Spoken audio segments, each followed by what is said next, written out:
daily ran the game, but few could see his schemes. Democratic machine left black bodies in the streams. Fred Hampton, Mark Clark, Mickey Cogwell, shattered dreams, locked up. Larry Call, Jeff Terror, hit behind the dark and cold. This is Chicago in February, which means the kind of cold that doesn't just sit on you, it decides something about you. And the man starts walking. Same blocks he's always walked. Same South Side he's known his whole life. He is 31 years old. In his lifetime, he has fed children who otherwise wouldn't have eaten. He organized 2,000 businesses across Chicago's South and West Sides into a union. He shook hands at a presidential inauguration. He sat across the table from the Chicago outfit, the Italian mob, and walked away from that table still standing. He is 31 years old, and tonight, someone is waiting for him in the dark. The assassin came from behind. The man heard something, maybe footsteps, maybe nothing, maybe just that specific silence that tells you the math is about to change. And he ran. The shooter fired a 9mm pistol into his back. He collapsed on his own lawn. The shooter walked up and fired twice more, then left. The Chicago police found him there in the morning, 3 bullet wounds in his back, dead on his own grass, a few feet from his own front door. No one was ever charged. His name was Henry Cogwell, Mickey, to everyone who knew him. The number 2 man in the largest Blackstreet Confederation in American history, and one of the most politically connected figures Chicago's South Side ever produced. He ran breakfast programs before the schools did. He organized the worker this city had long since written off. He sat in rooms that people like him were not supposed to enter, and someone shot him in the back at 3:45 in the morning and walked away without consequence. All right, y'all, let me tell you who Mickey Cogwell really was, because somehow Chicago let this man slip out of its memory, and it really shouldn't have. Fuller Park, Chicago, 1945.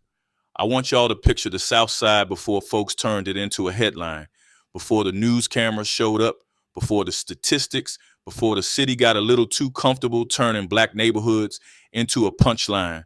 Fuller Park in the 40s was where a whole lot of black families ended up after moving south out of the overcrowded blocks of Bronzeville and just trying to get a little room to breathe. But the space came with rules, redlined out of mortgages, shut out of the better schools, and policed by a department that was real clear on control, even if it never seemed all that interested in protection.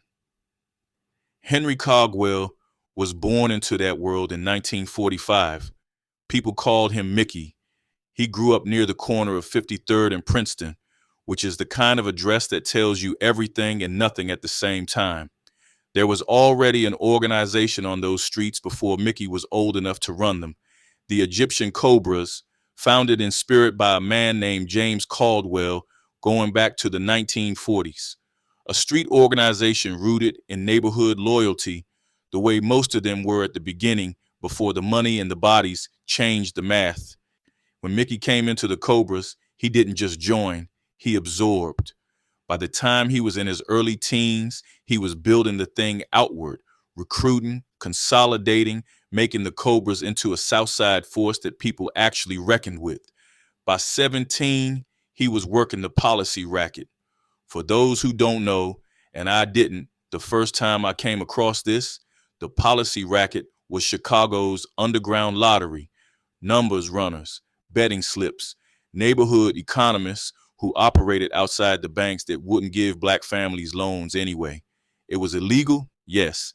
It was also the financial infrastructure of entire communities.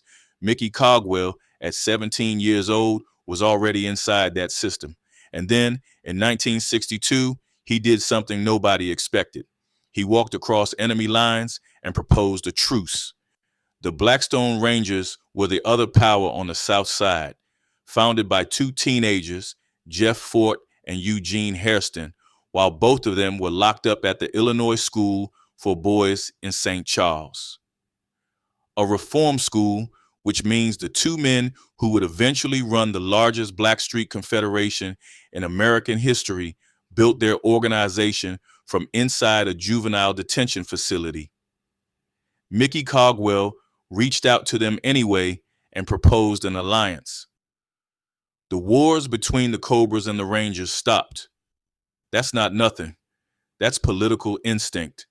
And in 1962, Mickey Cogwell was still 17 years old. And that's the part I keep coming back to. The Blackstone Rangers was born inside a cage. Mickey Cogwell built his power out on a corner. That matters. Because from the jump, them two kinds of power was never going to see the world the same way. One came out of confinement, the other came out of community. And once you see that, you start seeing the crack running through this whole story, from the very first chapter to the very last one. You just got to know how to look at it. By 1966, Jeff Fort had done something remarkable.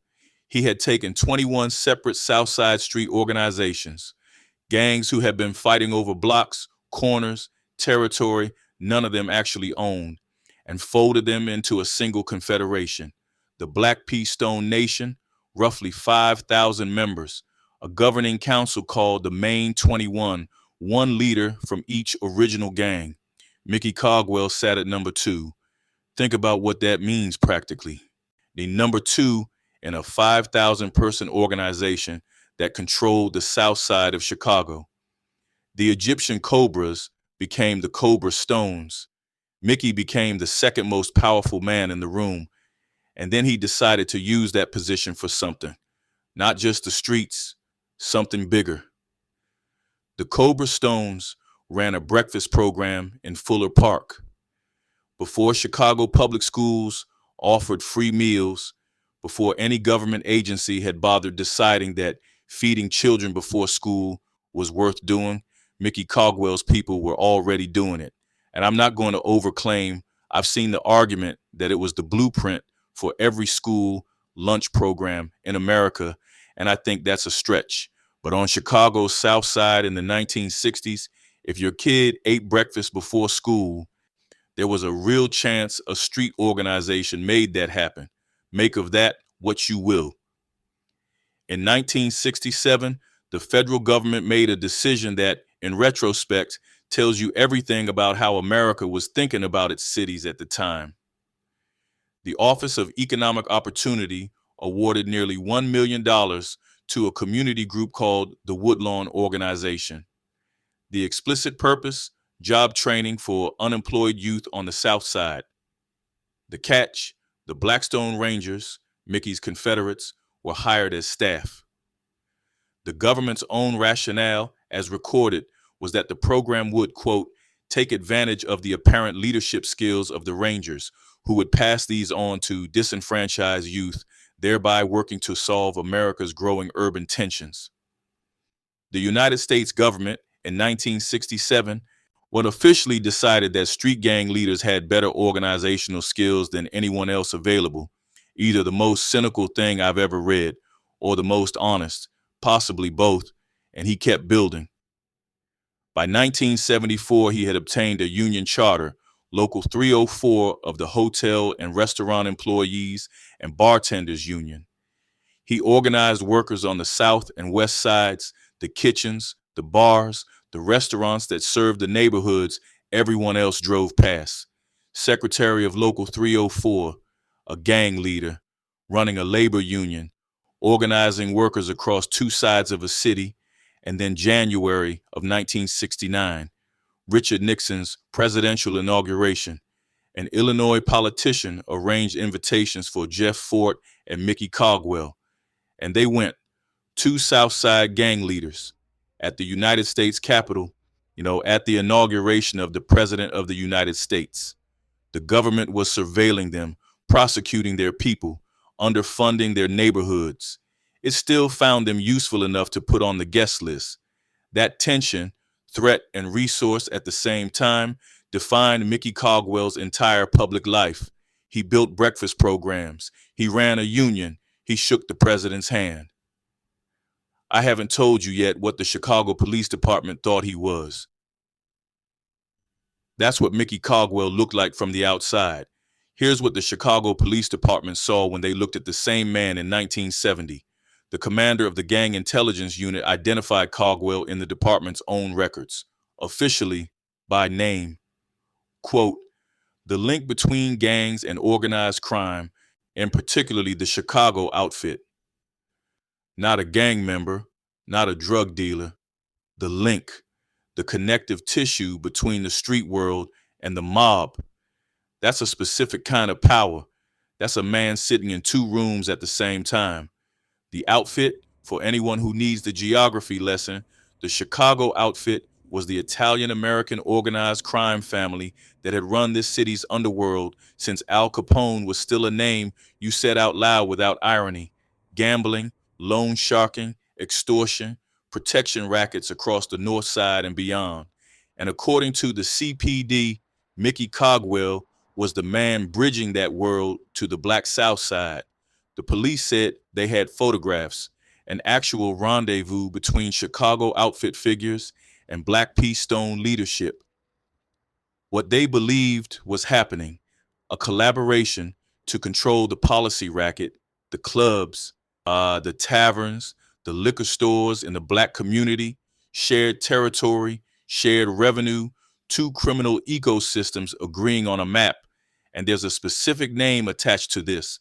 According to Natalie Moore and Lance Williams, the journalists who wrote the definitive book on the Black Peace Stone Nation, Mickey Cogwell, while still a general in the Confederation, met with Joseph DeVarco, Little Caesar, a Chicago outfit figure who ran the Rush Street crew and oversaw gambling, loan sharking, and extortion on the north side. That meeting happened. It's documented. What was said in the room, nobody outside that room has ever confirmed publicly, but you don't meet with Little Caesar to talk about union contracts. The FBI had its own read on Local 304. Federal investigators determined that Cogwell was using his union's business agents as runners and pickup men in the policy racket. The labor organization and the underground lottery running through the same people, the same routes, the same South Side infrastructure. Law enforcement saw it differently, and beyond that, police alleged he was using street muscle to unionize approximately 2,000 saloons, restaurants, liquor stores, and food outlets in the Black community, in their words, for the purpose of extorting the owners. That allegation was never adjudicated. I want to be clear about that, but I also want to be clear about what the picture looks like when you put it all together. The union charter, the policy racket, the outfit meeting, the federal surveillance, the photographs. This was not a man running a breakfast program on one side of town and a gang on the other. This was a man who had figured out how to run every piece of it through the same set of hands. His hands, one set of hands, which brings us to 1972. Jeff Fort was convicted of misusing the $927,000 federal grant, sentenced to 5 years, sent to Leavenworth Federal Penitentiary. Mickey Cogwell was also convicted, implicated in the same grant fraud, and separately convicted of mail fraud for misusing federal education funds, federal convict, eventually forced out of Local 304 because of it. Here's the thing, though. Here's what I find almost impossible to wrap my head around. After the convictions, after Leavenworth for Fort, after the union removal for Cogwell, and Mickey Cogwell did not disappear. He did not go underground. He did not retire to a quiet block and keep his head down. He kept organizing. He stayed on the South Side. He kept working the same circuits he'd always worked. They convicted him. They did not remove him. And that distinction between a legal verdict and an actual removal from power is exactly what made him dangerous to the man who was about to walk out of Leavenworth with a new name, a new God, and a very specific list of problems he needed to solve. Jeff Fort walked out of Leavenworth Federal Penitentiary in March of 1976. He had a new name, Abdullah Malik, a new theology drawn from the Moorish Science Temple of America, and a vision the Black Peace Stone Nation would cease to exist. In its place, El Rukin, Arabic for the foundation, and the cornerstone. Fort announced it publicly and directly. We now understand the symbolic meaning of the stones as the cornerstone of the holy Kaaba in the city of Mecca, which meant the man who had stood beside him at Nixon's inauguration was now standing beside a stranger. Fort came home changed. Mickey represented everything that change needed removed. Mickey Cogwell didn't want to be an El Rukin. He'd spent 15 years building something specific: street power, union infrastructure, government relationships, outfit connections, a very particular kind of Chicago machine. None of that fit inside a mosque. None of that translated into religious doctrine. And he said so. He wasn't alone. Eugene Hairston, co-founder of the Blackstone Rangers, the other original architect of all of this, also refused. Hairston said, and I'm paraphrasing here because nobody recorded the exact words, that you cannot wear turbans in the daytime and dress as gangsters at night. The hypocrisy was too visible. Hairston left and eventually formed his own splinter group, the Titanic Stones. But Hairston was already inside the prison system when Fort came home. He was contained. Mickey Cogwell was on the streets, still active, still connected, still the number 2 man in a structure Fort was trying to dismantle and rebuild in his own image. That's a different kind of problem. Fort had been home less than 2 months when he called a large gathering of the Black Pea Stone Nation's full leadership, every major figure in the main 21. And in front of all of them, he declared Mickey Cogwell an enemy, accused him of disloyalty to the nation. It stated plainly that Cogwell needed to be removed. The historical record describes what happened at that April meeting as Fort achieving a complete coup over the BPSN. Every opposing voice, every holdout, every man who still thought the old structure was worth preserving, neutralized or converted in a single afternoon. He didn't call that meeting to debate. He called it to announce. And what he announced was that Mickey Cogwell had run out of time. After the meeting in April of 1976, there were things Mickey Cogwell could have done. He could have left Chicago. He could have organized the other dissenters, Hairston's people, anyone else who hadn't crossed over to El Rukin, and mounted some kind of counter. He could have gone underground, stopped being visible, made himself harder to find. What the record shows is that he did none of those things. He went back to work. The saloons, the restaurants, the liquor stores, the 2,000 businesses that made up his union territory. A man who had been publicly condemned in April, still making his rounds in October, in November, in December, through a Chicago winter that doesn't ask permission. I don't know if Mickey really believed Fort was going to go all the way with it. I don't know if by then he was just out of moves, and the union work was the last real thing in his life that still felt solid. But this much I do know. Mickey had a bodyguard, the brother of a man named Kenny Morrow, a man whose whole job was to stand between Mickey and whatever might come for him. So the protection was real, which means on some level, the threat was too. Diamond in the night of February 25th, 1977. Cogwell left a gambling spot at 3 in the morning. A friend drove him back toward Auburn Gresham, dropped him off at the end of his street. Mickey started walking. That night, the bodyguard wasn't there. Same city, same South Side, same blocks he had organized and fed and connected to power for 15 years. One last time. Sealy Avenue, 3:45 in the morning. By the time anyone found him, it was daylight. The assassin came from behind.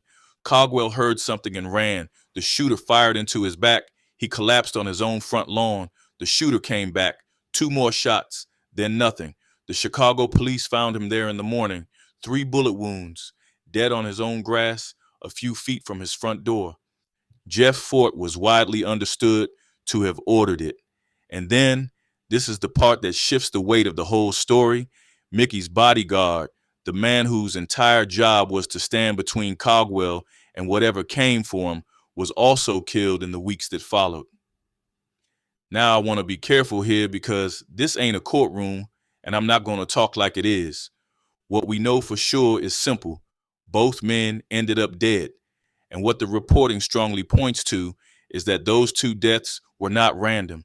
They were not separate, because you don't kill a man's protection after you already killed the man unless you're finishing something, unless you're making real sure nothing from the old structure is still left standing, still left for anybody to rally around.